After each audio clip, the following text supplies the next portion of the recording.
स्थानिक गुन्हे शाखेकडून मोठी कारवाई. 6,69,202 रुपयांचा चोरीचा मुद्देमाल जप्त. स्थानिक गुन्हे शाखेने पोलीस स्टेशन खदान येथे दाखल गुन्ह्याचा यशस्वी तपास करून तब्बल 6,69,202 किमतीचा चोरीचा मुद्देमाल जप्त केला आहे.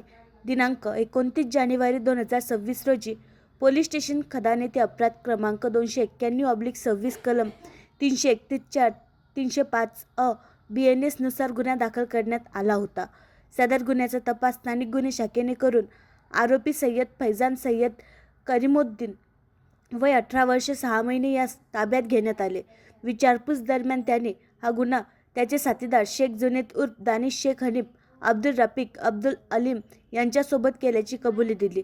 तपासादरम्यान आरोपीकडून चोरीचा मुद्देमाल जप्त करण्यात आला. त्यामध्ये 2 सोन्याच्या बांगड्या, 1 सोन्याची